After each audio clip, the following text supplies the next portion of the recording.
नमस्कार, आप देख रहे हैं कालचक्र। मैं हूं पूजा और मेरे साथ हैं प्रश्न कुंडली विशेषज्ञ पंडित सुरेश पांडे जी। पंडित जी, बहुत बहुत स्वागत है। धन्यवाद।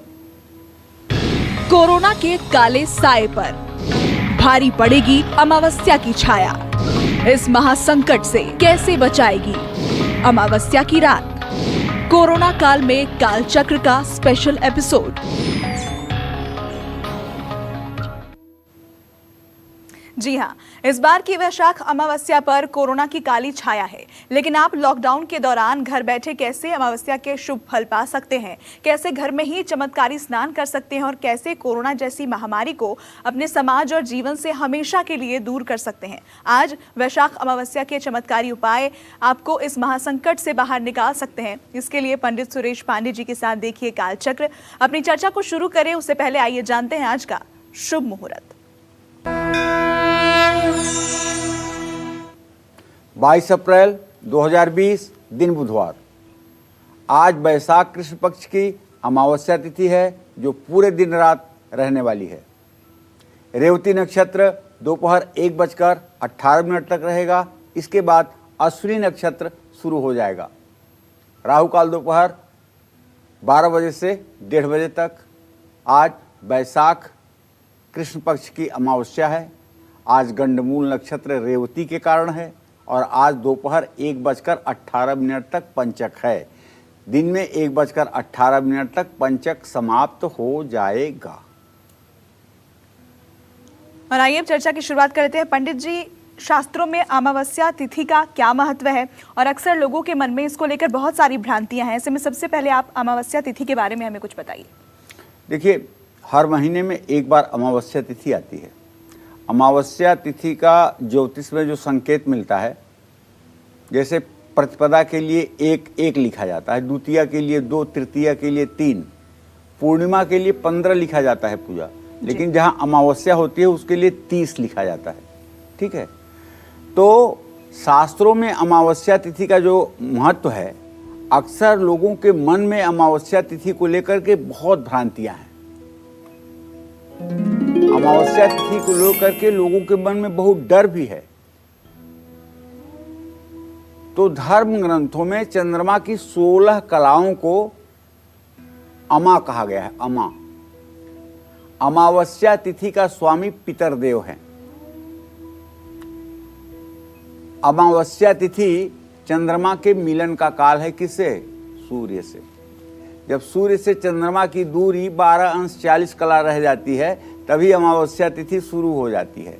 और ज्यों सूर्य और चंद्रमा का राशि अंश कला विकला एक समान हो जाता है त्यों ही अमावस्या खत्म हो जाती है और उसके आगे प्रतिपदा शुरू हो जाती है। इस दिन सूर्य और चंद्रमा दोनों एक ही राशि में रहते हैं। बुरा इसलिए है ना कि जब सूर्य और चंद्रमा एक साथ रहते हैं तो बनता है अधम योग। इस अधम योग का मतलब ये होता है कि जिनके सूर्य और चंद्रमा एक साथ होते हैं ऐसे बेचारे मनुष्य 100% काम करते हैं तो 10% रिजल्ट मिलता है। भाग्य साथ नहीं देता है। चंद्रमा पीड़ित होता है, चंद्रबल एकदम निर्बल होता है और चंद्रमा मन का कारक है। मन के हारे हार, मन के जीते जीत।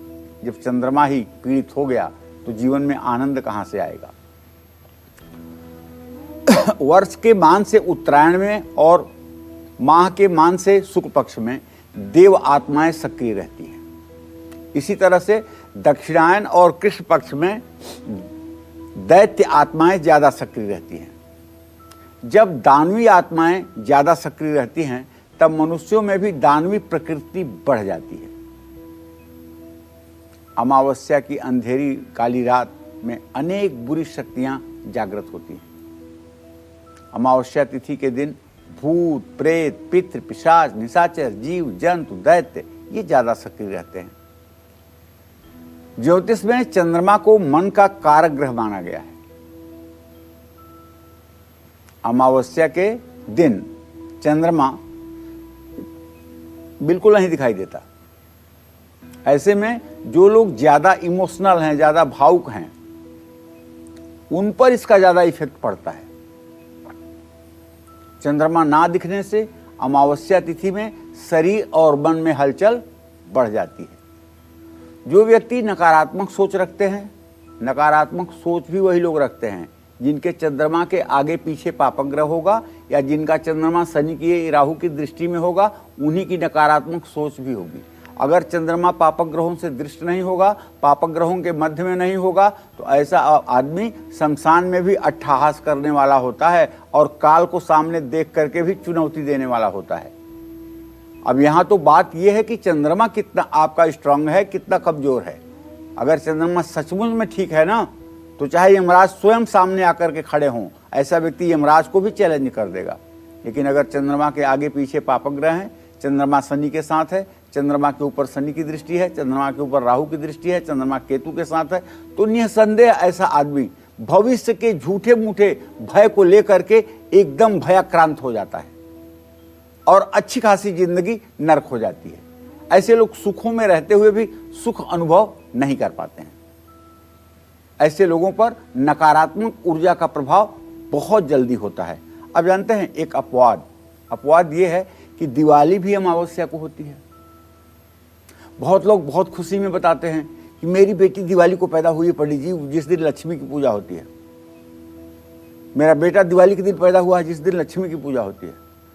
अरे अमावस्या ठीक है, दिवाली पूजा करने के लिए ठीक है, लेकिन पैदा होने के लिए ठीक नहीं है। इसलिए कि दिवाली जब रहती है तो उस दिन अधम का ही चंद्रमा रहता है। इसीलिए ज़्यादा तंत्र मंत्र उस दिन जागृत करने के लिए कहा जाता है, क्योंकि ये क्षुद्र शक्तियाँ जो है सक्रिय रहती हैं। इसीलिए दिवाली में सारे मंत्र सिद्ध करने के लिए कहे जाते हैं। ठीक है, तो केवल दिवाली के दिन पैदा होने से कोई राजा नहीं हो जाता है, उसके साथ और ग्रहों का गोचर होना जरूरी है। और दर्शकों को बता दें कि थोड़ी ही देर में हमारी फोन लाइंस खुलने वाली हैं, तो आप कालचक्र देखते रहिए और अपने सवालों के साथ तैयार रहिए। आपके सभी प्रश्नों के जवाब हम जानने की कोशिश करेंगे पंडित जी से। फिलहाल राशि अनुसार चर्चा की शुरुआत कर लेते हैं। क्या कहता है आज मेष राशि का राशिफल? आज इनका फायदा होगा या खर्च बढ़ेगा? इन्हें आज सुख मिलेगा या दुख? आइए जानते हैं। देखिए, मैं ये कहना चाहता हूँ मेष राशि के जातकों को कि श्रीमान आपके राशि में 8 अंश 19 कला पर सूर्यदेव गोचर कर रहे हैं, जो इनकी उच्च राशि और उच्च नवांश है। ऐसे में मंगल की पूरी दृष्टि सूर्य के ऊपर बन रही है। मंगल सूर्य की पूरी दृष्टि होना अंगारक योग बनाएगी। आज कुछ ज्यादा ही बढ़ बढ़कर आप बोलेंगे और कुछ ज्यादा व्यवहार को लेकर के हाइपर हो सकते हैं, तो इस पर नियंत्रण रखने की जरूरत है। पानी और प्रॉपर्टी के मामले में सावधानी पूर्वक कोई निर्णय लें। हाँ, चंद्र ग्रह की स्थिति देख रहा हूं, दिन में 1:18 के बाद आपकी सेहत में सुधार आएगा, इसमें कोई दो राय नहीं है। भाग्य का साथ धीरे धीरे आपको मिलेगा। जानते हैं इस कोरोना काल में पंछियों को अनाज मिलना भी बंद हो गया है लॉकडाउन की वजह से। अगर आप जरा सा भी बिना कानून तोड़े घर से निकल सकते हैं किसी तरह से, तो थोड़ा सा अनाज और 1 बोतल पानी, ये पंछियों के लिए कहीं न कहीं आप व्यवस्था करें, बड़ा पुण्य मिलेगा आपको। शुभ अंक 7 होगा, शुभ रंग हल्का लाल होगा। जय मां विंध्यवासिनी। और इस महामारी में आज वृषभ राशि के जातकों का दिन कैसा बीतेगा ये जानेंगे हम, लेकिन उससे पहले हमारे साथ एक कॉलर है बाराबंकी से। भानु प्रताप, बहुत स्वागत है आपका। अपना सवाल पूछिए। गुरुजी जी, अपना सवाल पूछिए। गुरुजी प्रणाम। हाँ, सुखी रहिए भैया। गुरुजी प्रणाम। भानु प्रताप यादव बोल रहा हूँ, बाराबंकी से। भानु प्रताप यादव जी। गुरुजी मैं 24 साल का हूँ। अब मतलब क्या करूँ, जो अपने क्षेत्र में मैं सफल हूँ, किस क्षेत्र में मैं सफल होऊंगा? नौकरी किस क्षेत्र में करूँ, या राजनीति में सफल होऊंगा, विजय में सफल होऊंगा, किस क्षेत्र में सफल होऊंगा? देखिए भानु प्रताप जी, आपके आजीविका भाव का स्वामी बुध है, जो इस समय नीच राशि में मीन राशि में गोचर कर रहा है। प्रश्न लग्न का स्वामी बुध है, वो भी नीच राशि में गोचर कर रहा है। अगर देखा जाए तो ना आपने पढ़ाई बहुत अच्छी की है, 24 साल की उम्र हो गई है कि आपको कोई नौकरी तत्काल मिलती हुई दिखाई दे रही है, और ना ही पारिवारिक पृष्ठभूमि इतनी मजबूत है जिसमें आप राजनीति में सक्सेस हो जाएंगे।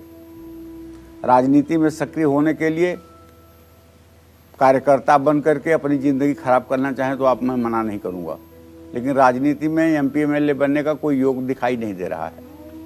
ऐसे में मैं आपको यही सुझाव देना चाहूँगा कि आप आंख बंद करके स्टेशनरी का व्यवसाय करिए, थोक व्यवसाय स्टेशनरी का करिए। किताब, कॉपी, कलम, बैग, पेंसिल, स्कूल ड्रेस, ये सब चीज़ें थोक भाव में लेकर के और थोक दुकानों पर जो है इसकी सप्लाई करिए, जिससे आपका आर्थिक संतुलन भी ठीक रहेगा और आपकी आर्थिक स्थिति भी ठीक रहेगी। और आइए बात करते हैं कि वृषभ राशि वालों का भाग्य आज कैसा रहेगा। क्या आज इन्हें कहीं से अच्छी खबर मिल सकती है? क्या कहता है इनका आज का पूरा राशिफल, जानते हैं। इस समय तो वृषभ राशि के जातकों का गोचर अच्छा चल ही रहा है, क्योंकि वृषभ राशि का स्वामी वृषभ राशि में ही 20 अंश 15 कला पर गोचर कर रहा है। भाग्य स्थान में स्वगृही शनि, उच्च का मंगल, बृहस्पति, ये तीनों ग्रह गोचर कर रहे हैं। तो शारीरिक और मानसिक रूप से आज आप स्वस्थ महसूस करेंगे। और यदि आप विद्यार्थी हैं तो आप पढ़ाई में मन भी लगाएंगे। आपके घर का माहौल भी शांतिपूर्ण रहेगा, लेकिन काम में थोड़ी सी रुकावट आएगी, उसके बाद ही आपको सफलता मिलेगी। आज किसी से आपका वाद विवाद न हो, इसका भी आपको ध्यान रखना चाहिए। तुलसी के पास घी का दिया सायंकाल जलाएं। शुभ अंक आपके लिए 7 होगा, शुभ रंग आपके लिए सुनहरा होगा। जय मां विंध्यवासिनी। और काल चक्र दर्शक पूजा राय बरेली से हमारे साथ जुड़ गई हैं। बहुत स्वागत है आपका, अपना सवाल पूछिए। जी नमस्ते पंडित। सदा सुखी रहिए। सर मेरा नाम पूजा सिंह है, मैं परैया की हूँ। मेरी डेट ऑफ बर्थ 1/8/1999 है, दिन रविवार। मैं अपने करियर के बारे में जानना चाहती हूँ। मैं कलेक्टर बनना चाहती हूँ, क्या उसमें मुझे सफलता मिलेगी? क्या बनना चाहती हो? जी कलेक्टर के पद पे। बहुत क्या बढ़िया। कोशिश करूँ कि मुझे लाभ मिले उस पद? चलो ठीक है। पूजा देखो बेटा, आपके प्रश्न लग्न से 10वें भाव का स्वामी बुध है, जो नीच राशि में इस समय मीन राशि में गोचर कर रहा है। और 5वें भाव में उच्च का मंगल है। 10वें भाव का स्वामी बुध है, जो नीच राशि में है। मैं आपको इतना ऊंचा ख्वाब आपने देखा है, उसके लिए ढेर सारी शुभकामना। लेकिन बेटा, ये पूरा समुद्र मंथन है जिस काम को आप पाने के लिए कह रही हो। इसमें आपको पूर्ण रूपेण तन्मय होकर लगने की ज़रूरत है। ज्योतिष तो नहीं कहता है कि आप बन पाओगी, लेकिन फिर भी आपको परिश्रम, मेहनत करना चाहिए और अपने को आजमाना चाहिए। हमारी बातों से आपको निराश नहीं होना चाहिए, क्योंकि ग्रहों की स्थिति फेवर करती हुई नहीं दिखाई दे रही है। तो इसलिए प्रतियोगी परीक्षा में जी जान से जुट करके मेहनत करिए। एक बार ही प्रीलिम्स देने पर आपको अपनी ताकत का पता चल जाएगा कि आप आगे बढ़ सकते हो कि नहीं। इसलिए अभी तो आपकी 21 साल उम्र है, अभी तो आपके पास 10 साल का समय है। अगर आप पूरे मनोयोग के साथ लग जाएं, एक बात जानते हो, अगर होनी ही है तो कर्म किस लिए? भगवान कृष्ण ने अर्जुन से जब कहा कि जब पहले से ही सब कुछ निर्धारित है तो हम कर्म क्यों करते हैं, अच्छा बुरा इसमें हम भेद क्यों करते हैं? जब पहले से निर्धारित है जो होना है वही होगा, फिर कर्म की क्या उपयोगिता? भगवान ने कहा नहीं, ये मनुष्य योनि है और इस मनुष्य योनि में कर्म करके प्रारब्ध को बदला जा सकता है। इसीलिए मैं कह रहा हूं पूजा कि अगर आप मोबाइल, एंड्रॉयड मोबाइल नहीं छुएंगी, अगर आप सोशल नेटवर्क पर सक्रिय नहीं होंगी और यदि आप सिर्फ और सिर्फ पढ़ाई में मन लगाएंगी, घर की परिस्थितियों को दिमाग में नहीं रखेंगी और ये भूल जाएंगी कि मैं भी एक लड़की हूँ, सिर्फ ये याद रखें कि मैं एक स्टूडेंट हूँ, तो मैं दावे के साथ कह सकता हूँ सकल अमंगल मेटनहारी, भाभी उमेट सकें त्रिपुरारी। हमारी अग्रिम बधाई आपको, मेहनत करिए। और चर्चा को बढ़ाते हैं आगे। महामारी के इस महासंकट के समय आई है वैशाख अमावस्या। पितरों की ये अमावस्या आपके जीवन से हर कष्ट, हर दुख, हर दोष और हर संकट को हरे। इसके लिए आपको घर बैठे वैशाख अमावस्या पर कौन से उपाय करने चाहिए, आइए इस बारे में जानते हैं। पंडित जी, जिस तरह की परिस्थिति अभी देश में है, ऐसे में घर बैठे क्या उपाय किया जा सकता है? देखिए, हम लोग ना तो डॉक्टर हैं, ना तो पुलिस वाले हैं। देश की और सेवा कैसे कर सकते हैं? देश की सेवा हम 2 ही प्रकार से कर सकते हैं। एक तो जो हमारे पास शक्ति सामर्थ्य है उसके अनुसार पीएम केयर्स में डोनेशन करके और अपने समाज की मदद कर सकते हैं। दूसरा, अपने समाज के लिए, अपने देश के लिए और इस विश्व के लिए भगवान से, ईश्वर से प्रेयर कर सकते हैं, कल्याण की कामना कर सकते हैं, क्योंकि प्रार्थना में बहुत ताकत होती है। लोग अपने अपने इष्ट देव के हिसाब से अपने अपने इष्ट देव की पूजा करके और अगर इस संसार की भलाई के लिए प्रार्थना करें तो मुझे विश्वास है कि जरूर कुछ परिवर्तन होगा। आज वैशाख मास की अमावस्या तिथि है। कहा जाता है कि वैशाख मास में ही त्रेता युग का प्रारंभ हुआ था। आज अमावस्या तिथि रेवती नक्षत्र में मनाई जाएगी। आज वैशाख मास की अमावस्या पर आप घर से बाहर तो नहीं जा सकते हैं, लेकिन घर में क्या करके इस तिथि का लाभ प्राप्त कर सकते हैं वो मैं आपको बताना चाहूँगा। देखिए, पानी में गंगा जल डाल करके सुबह पूरब मुँह करके स्नान करिएगा। अगर घर में गंगा जल नहीं है तो पानी में थोड़ा सा काला तिल डाल लीजिएगा और नहाते समय जल में अपने दाहिने हाथ की तर्जनी उंगली से त्रिकोण बनाइएगा। इससे धन की कमी दूर होगी, दरिद्रता दूर होगी। पितरों के नाम से किसी भूखे व्यक्ति को भोजन करा सकते हैं तो कराइएगा। वैसे ज़्यादा अच्छा क्या होगा जानते हैं? 1 किलो चावल, आधा किलो दाल, 1 किलो आटा, थोड़ी सी आलू, थोड़ा सा टमाटर, थोड़ा सा सरसों का तेल, थोड़ी सा देसी घी, थोड़ा सा नमक, ये सारी चीज़ें इकट्ठा करके किसी मंदिर के पुजारी को अगर आप पूर्वजों के नाम से दान दें तो आपके पितर अत्यंत संतुष्ट होंगे।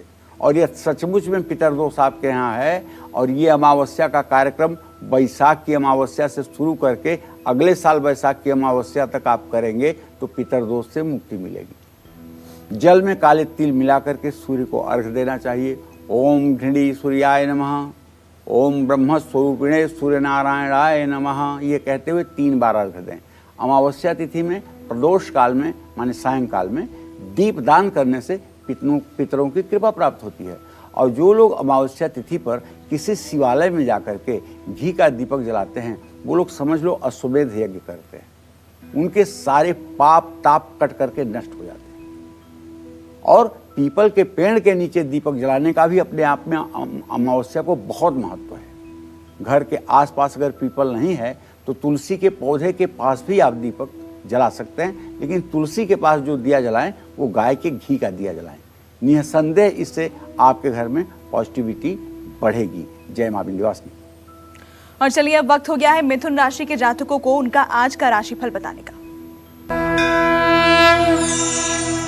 चलिए, आज मिथुन राशि के जातकों के तृतीय भाव को देख रहा हूं, उससे 9वें भाव में सूर्य बैठा हुआ है। तो आज छोटे भाई बहन अगर हैं तो उनके साथ आपका दिन व्यतीत होगा, संबंध आपके मधुर रहेंगे। दोपहर के बाद 1:18 के बाद हो सकता है कि आपके मन पर नकारात्मक विचार हावी हो जाए। ऐसे में नकारात्मक विचारों को दिमाग से हटाने की कोशिश करें। घर में विवाद ना हो इसका भी ध्यान रखें। जरूरत से ज़्यादा भावुकता आपको नुकसान पहुंचाएगी। अपने पूजा घर में 3 साबुत सुपारी चढ़ाएं। शुभ अंक आपके लिए 2 होगा, शुभ रंग आपके लिए हरा होगा। जय मां विंध्यवासिनी। और कर्क राशि वालों की किस्मत आज क्या कहती है ये जानेंगे, लेकिन उससे पहले हमारे साथ एक कॉलर हैं रोहित होशियारपुर से। बहुत स्वागत है रोहित, आपका अपना सवाल पूछिए। सर, मैं रोहित शर्मा बोल रहा हूँ होशियारपुर पंजाब से। मेरी डेट ऑफ बर्थ है 31 मार्च 2000 और टाइम है 2:05 सुबह के। क्या जानना चाहते हो रोहित? मैं अपने करियर के बारे में जानना चाहता हूँ। अभी मेरी साइंस स्ट्रीम है। मैं आगे करियर में क्या करूं और क्या मैं सफल हो पाऊंगा और क्या मुझे मेरी जिंदगी में सरकारी नौकरी का योग है? चलिए रोहित, मैं बताना चाहूंगा कि आपके आजीविका भाव का स्वामी चंद्रमा है और आपके प्रश्न लग्न का स्वामी शुक्र है। शुक्र और चंद्रमा की दोनों की स्थिति तृतीय एकादश की बनी हुई है। सरकारी नौकरी आपकी किस्मत में बनती हुई दिखाई दे रही है, इसमें कोई दो राय नहीं है। बस करना यह है आपको कि आप नित्य दुर्गा चालीसा का और विंध्येश्वरी चालीसा का सुबह शाम पाठ किया करिए। अभी तो आपकी 20 साल उम्र हो रही है। अभी जिस हिसाब से पढ़ाई में आपको मन लगाना चाहिए आपने मन भी नहीं लगाया है, लेकिन अब आपके 9 जून 2020 के बाद में पढ़ाई में बड़ा कंसंट्रेशन होगा, आपकी बड़ी एकाग्रता बढ़ेगी और अगले 3-4 सालों में आप पढ़ाई सचमुच में ऐसी करेंगे कि एकदम जीवन धन्य हो जाएगा। तो आपको बैंकिंग के क्षेत्र में नौकरी के लिए प्रयास करना चाहिए। बैंक में अच्छे पद पर आपकी नौकरी हो सकती है, लेकिन 9 जून 2020 के बाद पूरी तन्मयता के साथ आप अपने पढ़ाई में लग जाइए और 4 साल के अंदर आपका भविष्य बन करके आपके सामने होगा। और आइए अब जानते हैं कि कर्क राशि वालों की किस्मत आज इनका कितना साथ देगी।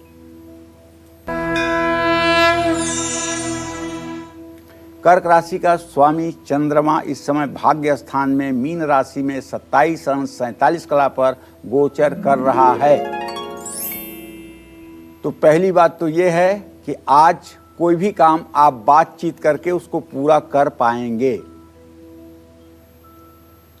दोपहर के बाद आपके यात्रा का भी संयोग बन जाएगा, लेकिन यात्रा करना इसलिए हितकारी नहीं होगी कि चंद्रमा शुक्र के साथ सूर्य के साथ पहुंच जाएगा और सेहत का स्वाद नहीं मिलेगा, तबीयत खराब हो सकती है यात्रा में। और अगर यात्रा नहीं करेंगे तो मन भी प्रसन्न रहेगा और फिजूल खर्ची पर भी रोक लगेगी। आज जिन लोगों को बाहर निकलना पड़ रहा है वो हर दिन अपने बड़ों के पैर छू करके ही बाहर जाएं। शुभ अंक आपके लिए 5 है, शुभ रंग आपके लिए क्रीम है। जय मां विंध्यवासिनी। कोरोना वायरस का साया दिनों दिन गहराता जा रहा है। लॉकडाउन से हम सभी लोग बहुत परेशान हैं। ऐसे में इस बार वैशाख अमावस्या पर हम सभी को घर बैठे वो उपाय करने होंगे जो इस महामारी के प्रकोप से हम सभी को बाहर निकाल सके। अमावस्या की काली रात कैसे हम सभी को दिला सकती है इस महासाय से मुक्ति, यही बता रहे हैं आज पंडित सुरेश पांडे जी। ऐसे में अब पंडित जी से जानते हैं कि अमावस्या तिथि पर हम सभी को भूलकर भी कौन से कार्य बिल्कुल नहीं करने चाहिए।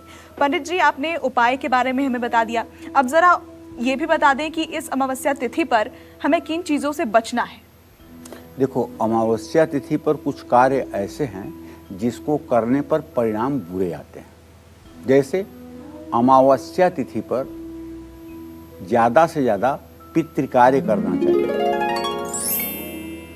अमावस्या के दिन किसी दूसरे का अन्न नहीं खाना चाहिए, इससे पुण्य ह्रास होता है। और एक बात जान लो, पाप और पुण्य सारा अन्न में ही है, बाकी कहीं नहीं है। अगर मेहनत, परिश्रम, ईमानदारी से धन कमाया है आपने और उससे अगर आपकी परवरिश हो रही है, तो आप अगर पूजा पाठ नहीं करते हैं तब भी आप पुण्यात्मा हैं। किसी को सताकर, किसी की जीव हत्या करके, किसी को दुखी करके, किसी को धोखा दे करके यदि आपने धन प्राप्त किया है तो उससे चाहे आप गंगा जल खरीद करके भी पीते हैं, वो गंगा जल भी शराब का ही काम करेगा। अन्न शुद्धि सबसे बड़ी शुद्धि होती है। इसके लिए अन्न कैसे प्राप्त हुआ, किस द्रव्य से प्राप्त हुआ, यह सोचने का समय है। तो अमावस्या तिथि पर किसी के घर जाकर के भोजन करने का निमंत्रण स्वीकार नहीं करना चाहिए, लेकिन पूजा पाठ कर्मकांड में लगे हुए ब्राह्मणों को करना चाहिए। क्योंकि जैसे गंगा सबका पाप धोती है, त्रिवेणी में संगम प्रयागराज सबका पाप धोते हैं, तो पाप धोने में खुद तो काले हो जाते हैं, लेकिन जब कोई परम ब्रह्म परमेश्वर का भक्त अपने पैर का अंगूठा संगम के जल में डालता है, उसी समय उनका सारा पाप प्रयागराज का जल करके नष्ट हो जाता है। इसी तरह से आपके पितरों को उत्तम गति मिलने के लिए गायत्री करने वाले ब्राह्मण को, संध्या करने वाले ब्राह्मण को यदि आपके घर में भोजन कर रहा है तो निश्चित रूप से आपके पितर आनंदित होंगे। अमावस्या पर क्रोध पर नियंत्रण रखना चाहिए। अमावस्या तिथि पर मांस, मदिरा का सेवन बिल्कुल नहीं करना चाहिए। अमावस्या के दिन वातावरण में रजोगुण और तमोगुण की प्रबलता रहती है। अमावस्या पर ब्रह्मचर्य का पालन 100% होना चाहिए। अमावस्या पर हुआ गर्भधान विकलांग बच्चे पैदा करता है। इससे वातावरण में अनिष्ट शक्तियों का संचार होता है। बाकी दिनों की तुलना में ज्यादा होता है। ऐसे में अमावस्या के दिन आपको सरसों का तेल या किसी प्रकार का तेल खरीदकर घर नहीं लाना चाहिए। अमावस्या तिथि पर दोपहर, सायंकाल और रात के समय बाल नहीं कटवाने चाहिए। अमावस्या तिथि पर तुलसी का पत्ता, बेल का पत्ता भूल करके भी नहीं तोड़ना चाहिए। तो ये सब उपाय अमावस्या के लिए हैं। और जो लोग अपने पितरों के लिए दोपहर 12 बजे के बाद श्राद्ध करते हैं, पितरों के लिए अन्नदान करते हैं, पितरों के लिए अनुष्ठान करते हैं, निश्चित रूप से ऐसे लोगों के पितर उत्तम गति को प्राप्त होते हैं और लोगों का भाग्योदय शुरू हो जाता है। इसमें कोई संशय नहीं है। और आइए एक बार फिर से रुख करते हैं राशियों का और बात कर लेते हैं सिंह राशि की। जानते हैं कि इनका आज का राशिफल क्या कहता है। देखिए, ऐसा है, सिंह राशि के जातकों को डरने की कोई बात नहीं है, लेकिन आपके रोग के स्थान में स्वयं शनिदेव बैठे हुए हैं रोगेश होकर के। अगर आप एसिडिटी, गैस या सर्वाइकल के प्रॉब्लम से इसके पहले गुजर चुके हैं तो आज एसिडिटी, गैस या सर्वाइकल की प्रॉब्लम आपको हो सकती है, संभावना है। परिवार के सदस्यों के साथ आज आपको किसी बात पर बहस नहीं करना चाहिए, बल्कि दूसरों की भावनाओं का आदर करते हुए उनकी बातों को बड़े ध्यान से सुनना चाहिए। आज आपको अपने ही घर में भोजन करना है और हल्का भोजन करना है। ऐसा कोई काम आप ना करें जिससे भविष्य में लोग आप पर उंगली उठाएं। उड़द की दाल की खिचड़ी खाएं। शुभ अंक आपके लिए 1 होगा, शुभ रंग आपके लिए काला होगा। जय मां विंध्यवासिनी। और कन्या राशि वालों की हम बात करेंगे, लेकिन उससे पहले हमारे साथ एक कॉलर हैं। जी, अपना नाम बताएं और अपना सवाल पूछें। हेलो। हाँ, बोलिए। हेलो, जय माँ वैष्णो देवी पंडित जी। जय मां वैष्णो देवी। मेरा आकाश बोल रहा हूँ, रायपुर छत्तीसगढ़ से। कहाँ से बोल रहे हो? रायपुर छत्तीसगढ़ से। जी, क्या कितने साल के हो बेटा? डेट ऑफ बर्थ है पंडित जी 25 जून 1982। जी, समय 83 कह रहे हो ना? 83? हाँ, 1982। ठीक है, क्या जानना चाहते हो? जानना चाहता हूँ पंडित जी कि मेरी 4 साल की बेटी है, तो दूसरे संतान या पुत्र की प्राप्ति कब होगी? और मैं एक प्राइवेट कंपनी में 10 साल से काम कर रहा हूँ, तो इसमें क्या मेरा भविष्य रहेगा अच्छा? चलो आकाश, सुन लो। इस समय जब प्रश्न किए हो तो सूर्य तुम्हारे लग्न में बैठा हुआ है, आजीविका भाव का स्वामी शनि अपने लग्न में बैठा हुआ है। ये नौकरी आपकी चलती रहेगी, इसमें भविष्य आपका अच्छा है, इसमें कोई दो राय नहीं है। लेकिन आपके पंचम भाव का स्वामी लग्न में बैठा हुआ है, मंगल की दृष्टि है, आपको द्वितीय संतान का योग है, दूसरा बच्चा आपको पैदा होगा। लेकिन अब जरा इस सोच से ऊपर उठो कि लड़की होगी कि लड़का होगा। लड़की होगी तब भी अपने ससुराल चली जाएगी, अपने बच्चों के पढ़ाई को देखकर आपके बीमारी में नहीं आएगी। लड़का होगा तो अपना करियर बनाने के लिए वो भी अपनी पत्नी को लेकर के कहीं अमेरिका, लंदन चला जाएगा, आपके फ़ोन पर वो तुरंत नहीं आ पाएगा। तो बेटी और बेटे में कोई फ़र्क नहीं है, दोनों की परवरिश एक जैसी होनी चाहिए। इस विषय को दिमाग से अब निकालने की ज़रूरत है कि बेटी क्या है, बेटा क्या है।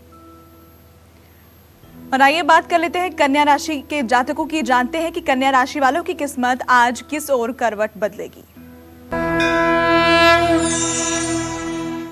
गोचर इसलिए ठीक लग रहा है कि बुध भले ही नीच राशि में बैठा हुआ है 24 अंश 45 कला पर, लेकिन कुंभ के नवमांश में। तो आज आपको बहुत इज्जत मिलेगी, आपकी प्रशंसा होगी और प्रॉपर्टी से भी आप लाभ प्राप्त करेंगे। खास करके पारिवारिक और वैवाहिक जीवन दोनों आपका सुखी रहेगा। लेकिन हाँ, जब 1:18 के बाद चंद्रमा का गोचर बदल जाएगा ना, चंद्रमा आपके भाव से अष्टम भाव में चला जाएगा, तो निर्णय लेने में आपको परेशानी होगी। जरूरी फैसले दोपहर के बाद न लें, ये मेरी एक सलाह है। आज किसी असहाय दीनहीन व्यक्ति को सम्मान के साथ भोजन करवाएं या भोजन सामग्री दान करें। शुभ अंक आपके लिए 9 है, शुभ रंग आपके लिए पीला है। जय मां विंध्यवासिनी। और जिन लोगों का जन्म अमावस्या तिथि पर हुआ है, उनका नेचर, फ्यूचर और करियर कैसा रहेगा, इस बारे में हम जानेंगे। लेकिन उससे पहले हमारे साथ एक कॉलर है, सोनाक्षी। बहुत स्वागत है आपका, अपना सवाल पूछिए। एक और कॉलर हमारे साथ जुड़ गए हैं, दीपक बांदा से। बहुत स्वागत है आपका दीपक जी, अपना सवाल पूछें। जी पंडित जी प्रणाम। हाँ, सदा सुखी रहिए। पंडित जी मेरा नाम दीपक कुमार है। मेरी डेट ऑफ बर्थ 12 अगस्त 1998 है। जी पंडित जी मैं अपने गवर्नमेंट जॉब के बारे में पूछता हूँ कि मेरा गवर्नमेंट जॉब लगेगी या ना लगेगी। देखो दीपक, ऐसा है बेटा, आपने प्रश्न किया है, उसका स्वामी है बृहस्पति और आजीविका भाव का भी स्वामी बृहस्पति है। बृहस्पति इस समय नीच राशि में मकर राशि में गोचर कर रहा है। मैं कैसे कहूँ कि सरकारी नौकरी आपको लगेगी? सरकारी नौकरी का बिल्कुल योग नहीं है। 22 साल के आप हुए हैं, अभी से आप तैयारी करिए। 2 साल के अंदर आपको निश्चित रूप से प्राइवेट सेक्टर में अच्छा काम मिल सकता है और आप अपनी ज़िंदगी को बहुत अच्छे ढंग से सर्वाइव कर सकते हैं।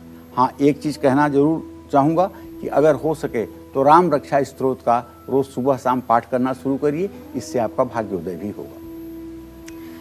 पंडित जी, जो लोग अमावस्या तिथि पर जन्मे हैं उनका नेचर, फ्यूचर और करियर किस तरह का रहेगा, और अगर इन पर कुछ अशुभ प्रभाव पड़ने की संभावना है तो उनको क्या उपाय करने चाहिए जिससे इन्हें लाभ मिल सके? देखिए, अमावस्या तिथि पर पैदा हुए लोगों का अलग अलग कैरेक्टर होता है। एक तो होता है पूर्ण चंद्रमा का अस्त होना और एक होता है आंशिक। तो 12 अंश 40 कला पर सूर्य चंद्रमा का अंतर होता है, तभी से अमावस्या शुरू हो जाती है जी। तो शुरू होते ही अगर अमावस्या पर कोई पैदा हुआ है तो उसके ऊपर कम दोष जाएगा, और एकदम सूर्य चंद्रमा जब सानिध्य में है उस समय अगर कोई पैदा हुआ है तो उसके ऊपर बहुत भयावह दुख आएगा। तो कहने का मतलब ये है कि देखिए, अगर इनके फ्यूचर के बारे में आप जानना चाहते हैं तो कोई एक बात कंक्रीट नहीं हो सकती है, लेकिन महर्षि पाराशर के अनुसार अमावस्या को जिस भी व्यक्ति का जन्म होता है उसके जीवन में परेशानियां तो होती हैं, इसमें कोई दो राय नहीं है। अमावस्या में जन्मा हुआ बच्चा हर समय व्याकुल भारत बना रहता है, अस्थिर रहता है, आत्मबल से कमज़ोर रहता है, आलसी हो सकता है। तो इस तिथि में जन्मे बच्चे को स्त्री, संतान सुख, धन का सुख, ये सब चीज़ें बहुत मेहनत के बाद भी प्राप्त नहीं हो पाती हैं। लेकिन अमावस्या तिथि पर अगर शुभ नक्षत्र हो तो इसका दोष काफ़ी हद तक कम हो जाता है। अमावस्या तिथि में जब अनुराधा नक्षत्र का तृतीय या चतुर्थ चरण हो, चंद्रमा नीच का होगा, ध्यान रखिएगा, तो सर्प शीर्ष योग बनता है। सर्प शीर्ष में जो बच्चे पैदा होते हैं इनके जन्म दोषपूर्ण माने जाते हैं। अमावस्या तिथि पर जन्मे बच्चों को हमेशा सफेद रंग का रुमाल रखना चाहिए या किसी को दान देना चाहिए। कोशिश करें कि ऐसा बच्चा हल्के रंग के कपड़े पहने या सफेद रंग का इस्तेमाल ज़्यादा करें। अमावस्या तिथि पर जन्मे बच्चे के हाथ से पंछियों को चावल या ज्वार जरूर डलवाना चाहिए। ऐसे बच्चे के गले में चांदी के गोल लॉकेट में चंद्रमा बनवा करके धारण करवाना चाहिए। और एक ऐसा उपाय अमावस्या के लिए, अमावस्या पर पैदा हुए लोगों के लिए बताना चाहूँगा जिससे सचमुच में आपकी ज़िंदगी पूरा कर्व कर जाएगी, पूरी मुड़ जाएगी। वो उपाय ये है कि अमावस्या के दिन कम से कम आप शिव मंदिर में जाकर शिवालय में भगवान शिव को जल, दूध, बेलपत्र चढ़ा करके उनके पास एक घी का दिया जला करके थोड़ी सी भांग पिसी हुई और थोड़ा सा गुड़ का भोग लगा करके उनकी आरती करनी चाहिए। और वहीं शिवालय में एक कोने में बैठ करके 10 माला ओम नमः शिवाय का जप करना चाहिए। ये उपाय अगर आपने 12 अमावस्या कर लिया तो विश्वास करिए, चंद्रमा चाहे जितना निर्बल हो आपकी कुंडली में, लेकिन आपकी जन्म कुंडली भी भाग्यशाली कुंडली में तब गिनी जाएगी। और हमारी फोन लाइंस लगातार खुली हुई हैं, हम दर्शकों के प्रश्न भी ले रहे हैं, तो आप भी कालचक्र के साथ बने रहिए, अपने प्रश्न तैयार रखिए। आपके प्रश्नों के जवाब हम पंडित जी से जानने की कोशिश करेंगे। और इस बीच हमारे साथ एक कॉलर जुड़े हैं, शुभम लखनऊ से। बहुत स्वागत है शुभम आपका, अपना सवाल पूछिए। पंडित जी जय मां विंध्यवासिनी। जय मां विंध्यवासिनी। पंडित जी मैं अपने भविष्य के बारे में पूछना चाहता हूँ। जोर से बोलो बेटा। अरे पंडित जी मैं अपने भविष्य के बारे में पूछना चाहता हूँ। कितने साल के हो? पंडित जी हम इस समय पंडित जी हमारी डेट ऑफ बर्थ है 2022-2003। अच्छा, तो अभी आप 17 साल के पूरे होकर 18वें में प्रवेश कर रहे हो शुभम। आपके द्वितीय भाव का स्वामी बृहस्पति और सप्तम भाव का स्वामी सूर्य है। बृहस्पति और सूर्य का चतुर्थ दशम इत्तिसाल है। अभी तो आप 18 साल के हैं, 25 साल की उम्र में आपका भाग्योदय होने का संकेत मिल रहा है। पुलिस, CRPF, CISF ऐसे किसी विभाग में जाने के लिए तैयारी करिए और ऐसी पढ़ाई में भी इंटरेस्ट लीजिए। निश्चित रूप से आपका भविष्य ठीक है, लेकिन अभी आप 18 साल के हुए हैं, आपका भाग्योदय होने में 25 साल तक का समय, 25वां वर्ष तक लग सकता है। और चलिए बात कर लेते हैं तुला राशि के जातकों की। कैसा रहेगा आज तुला राशि वालों का पूरा दिन? आज का दिन इनके लिए शुभ है या अशुभ, आइए जानते हैं। देखिए, तुला राशि पर सूर्य की पूर्ण दृष्टि है, लेकिन सूर्य अष्टम भाव में बैठ करके इस बात का संकेत कर रहा है कि आपके पार्टनर, आपके साझेदारों से आपको परेशानी हो सकती है। वैवाहिक जीवन में भी न चाहते हुए भी कलेश बढ़ सकता है। जो तुला राशि के जातक पढ़ाई कर रहे हैं, उनका भी पढ़ाई से मन उछटेगा, मेहनत का पूरा फल नहीं मिलेगा, जिससे मन प्रसन्न नहीं रहेगा। आज आपको हनुमान चालीसा का पाठ सुबह शाम दोनों समय करना चाहिए। शुभ अंक आपके लिए 4 होगा, शुभ रंग आपके लिए गहरा हरा होगा। जय मां विंध्यवासिनी। और वृश्चिक राशि वालों की हम बात करेंगे, लेकिन लगातार हमारी फोन लाइंस खुली हुई हैं। आप हमें अपने प्रश्न पूछ सकते हैं और पंडित जी से हम लाइव उनके जवाब जानने की कोशिश करेंगी। और इस बीच हमारे साथ एक कालचक दर्शक जुड़ी हैं, शीला। बहुत स्वागत है आपका, अपना सवाल पूछिए। हेलो। हाँ बोलो शीला। मैं ये पूछ रही हूँ, मेरी बेटी का जन्म है 1/12/2001 और जन्म 2001। हाँ जी। और जन्म समय है 9:29 जयपुर। जी, क्या जानना चाहती हो बेटी के बारे में शीला? उसका जो कंपटीशन एग्जाम है 21 जून को क्लैट का। चलिए मैं आपको बता देता हूं कि आपके पुत्री भाव का स्वामी बुध है और उससे पंचम स्थान का स्वामी शुक्र है। बुध और शुक्र की स्थिति तृतीय एकादश बनी हुई है। क्लैट की परीक्षा उससे कहो कि दे, सफलता उसे मिलेगी, कोई संदेह नहीं है। और वैसे भी ला करने का इसका योग बना हुआ है। क्लैट में भी हो सकता है और आफ्टर ग्रेजुएशन भी बहुत अच्छे से कर सकती है। तो दोनों में देख लीजिए। लेकिन जहाँ तक पढ़ाई की बात है तो कानून की पढ़ाई ला करने का इसका पूरा संयोग बना हुआ है। और कभी कभी इसके दांतों से हो सकता है खून आता हो या मुंह से थोड़ी सी दुर्गंध आती हो, क्योंकि बुध नीच राशि में इसके बैठा हुआ है। तो आपको चाहिए कि फिटकिरी पानी में डाल करके गुनगुने पानी से इसको पानी से सुबह कुल्ला करने के लिए कहें, जिससे इसके मुंह की संबंधित बीमारी, पायरिया से संबंधित बीमारी ठीक हो सके। नहीं तो इससे ये बहुत हीन भावना की शिकार हो जाएगी। और आप ज्यादा से ज्यादा प्रश्नों के साथ हमारे साथ जुड़िए। फिलहाल बात कर लेते हैं वृश्चिक राशि के जातकों की। आज वृश्चिक राशि वालों के जीवन में कौन सी मुश्किलें आ सकती हैं, क्या कहता है वृश्चिक राशि वालों का आज का पूरा राशिफल, जानते हैं। देखिए, वृषभ राशि में बैठा हुआ शुक्र वृश्चिक राशि पर पूरी दृष्टि डाल रहा है, जो अपने आप में एक शुभग्रह है। इसका मतलब पत्नी को लेकर के आपके मन में भावुकता भी बढ़ सकती है और गलतफहमी भी बढ़ सकती है।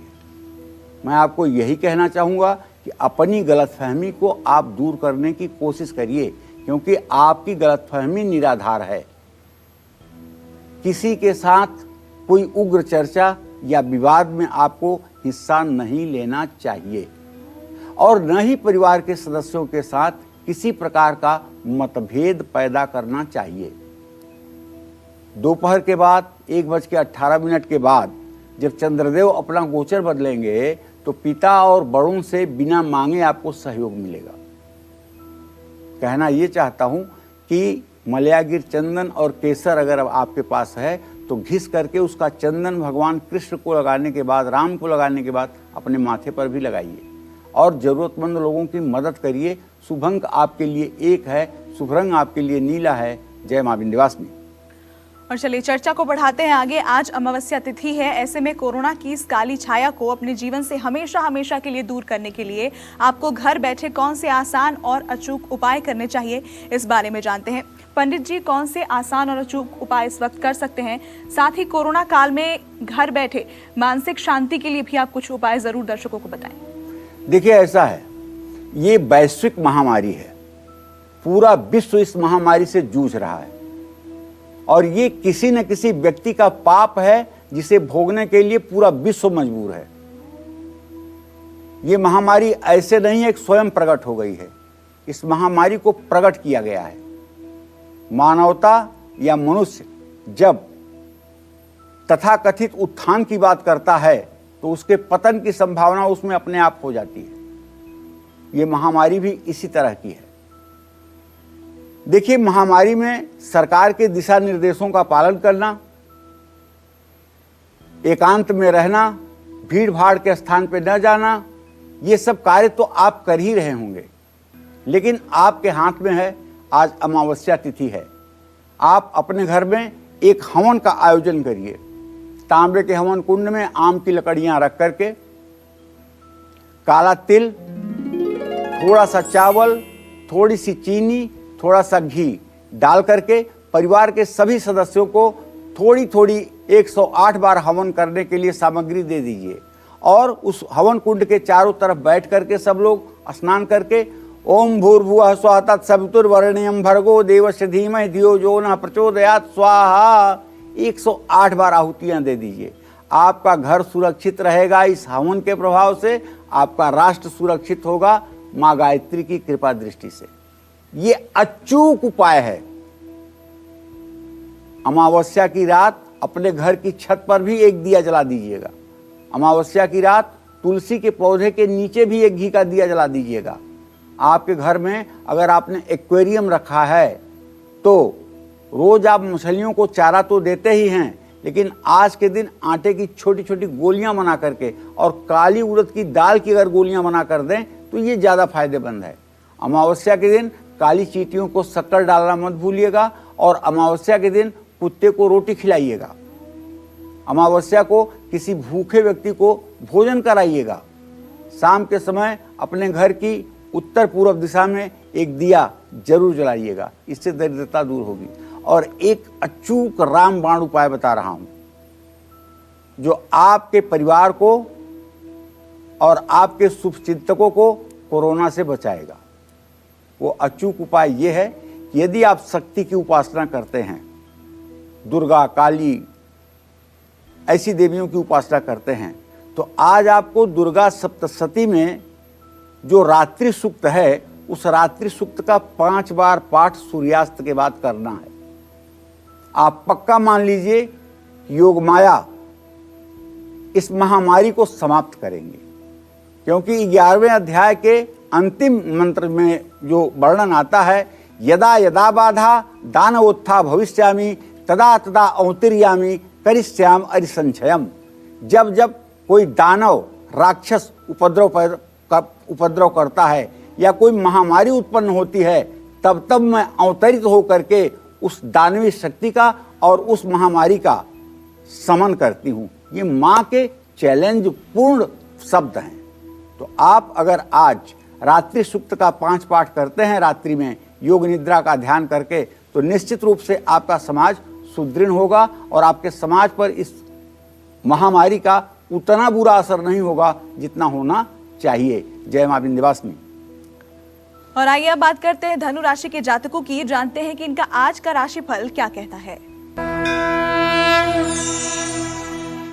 देखिए, धनु राशि में केतु का जो प्रभाव है और राहु की जो दृष्टि है और जो संतान भाव में सूर्य की स्थिति है, इससे यही कह सकते हैं कि दिन मिला जुला रहेगा।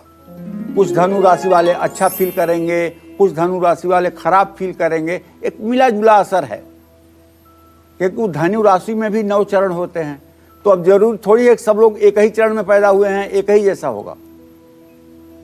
तो आज अपना समय आप अच्छे से बिताएं। दैनिक कार्यों में विलंब हो सकता है, उससे घबराने की बात नहीं है। जीवन साथी के सेहत को लेकर के थोड़ी सी चिंता हो सकती है और आज आपको अपने कार्य में यश हो सकता है न मिले। तो चावल की खीर बनाकर भोग लगाना चाहिए और फिर प्रसाद खुद भी खाना चाहिए। शुभ अंक आपके लिए 7 होगा, शुभ रंग आपके लिए हरा होगा। जय मां विंध्यवासिनी। और आइए बात करते हैं मकर राशि वालों की। क्या कहता है मकर राशि वालों का आज का राशिफल, जानते हैं। मकर राशि के जातकों का गोचर ये है कि मंगल, शनि, बृहस्पति आपके राशि में स्थित हैं और आपके पंचम भाव में शुक्र स्थित है। कहने का मतलब ये है कि मनोबल तो आपका बढ़ेगा और अपने से बड़े लोगों से आपको लाभ भी प्राप्त होगा। वैवाहिक जीवन अत्यंत सुखमय रहेगा और अगर विदेश से कोई न्यूज आनी है तो अच्छी आएगी। आज ज़्यादा अहंकार की भाषा न बोलें, संयम बना के रखें, खर्च ज़्यादा ना करें, इसका भी ध्यान रखें। सुपारी पर चंदन लगा करके अपने तिजोरी में रख लें। शुभ अंक आपके लिए 4 होगा, शुभ रंग आपके लिए आसमानी होगा। जय मां विंध्यवासिनी। और कुंभ राशि वालों की हम बात करें उससे पहले हमारे साथ एक कॉलर हैं प्रीति, दिल्ली से। बहुत स्वागत है आपका, अपना सवाल पूछिए। नमस्कार पंडित जी। सदा सुखी रही प्रीति जी। पंडित जी, मुझे अपने पति के बारे में और मुझे अपनी बहन के लड़के के बारे में पूछना है। आपके पति की कितनी उम्र है? मेरे पति की उम्र, ये मैं उसकी डेट ऑफ बर्थ बता रही हूँ, 6 तारीख 11वां महीना 92, ठीक है, 28 साल के हो गए। तो पति के बारे में क्या जानना चाहती हो? बहन के बेटे के बारे में क्या जानना चाहती हो? मेरे बहन के बेटे की उम्र है 14 तारीख 6वां महीना 2003 जी। मुझे अपने पति के बारे में ये पूछना है कि ये उनकी सरकारी जॉब तक कब तक लगेगी और ये बहुत गुस्से वाले हैं। अच्छा ठीक है, तो मैं तो यही बताऊंगा आपको कि जो आपने प्रश्न किया है इसके आधार पे सरकारी नौकरी का योग तो बनता हुआ नहीं दिखाई दे रहा है, लेकिन मैं उन्हें निराश भी नहीं करना चाहता हूं। प्राइवेट सेक्टर में काम करने की कोशिश करें और सरकारी नौकरी के लिए प्रयास करें, क्योंकि अभी तो 28 साल के हुए हैं, अभी उम्र है, साल 2 साल प्रयास कर सकते हैं। जहाँ तक आपने अपने बहन के बेटे के बारे में पूछा है तो उसके बारे में तो ये बताऊँगा कि आपके बड़ी बहन का भाव का स्वामी है शनि और उससे पंचम भाव का स्वामी है शुक्र, पंचम नवम की स्थिति है। कभी कभार उसकी सेहत में थोड़ी सी गिरावट आ जाती है, बाकी चीज़ें तो ठीक हैं और ठीक ढंग से उसका भविष्य भी निकलेगा, पढ़ाई लिखाई ठीक कर लेगा, लेकिन उसकी सेहत ठीक रहे इसके लिए उसकी माँ को हर सोमवार शिवलिंग पर दूध और बेलपत्र चढ़ाना चाहिए। और आइए अब बात करते हैं कुंभ राशि वालों की। देखिए, कुंभ राशि के जातकों को बताना चाहूंगा कि आज आपका गोचर इसलिए नहीं ठीक है ना कि आपके व्यय भाव में शनि है, तो आज कोई नया काम शुरू मत करिए वरना नुकसान ही होगा और मनोबल भी कमजोर रहेगा। लेकिन एक बात इतना जरूर है कि अगर आप धैर्य रखेंगे तो दोस्त आपके लिए लाभकारी सिद्ध होंगे। दोपहर के बाद भावुकता बढ़ने से मन परेशान हो सकता है। आज वाणी, व्यवहार और खर्च पर संयम रखिएगा। पंछियों को अनाज डालिएगा। शुभ अंक आपके लिए 8 है, शुभ रंग आपके लिए गहरा लाल है। जय मां विंध्यवासिनी। और चलिए अब बात कर लेते हैं मीन राशि के जातकों की।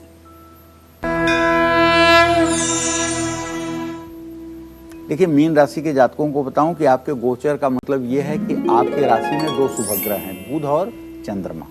चलिए, तो ये जान लीजिए कि चंद्रमा मीन के नवमांश में है और बुध कुंभ के नवमांश में है। इसका मतलब ये होगा कि आपका जो राशि स्वामी बृहस्पति नीच राशि में, नीच नवमांश में बैठा हुआ है, वो आपको गुस्सा दिलाएगा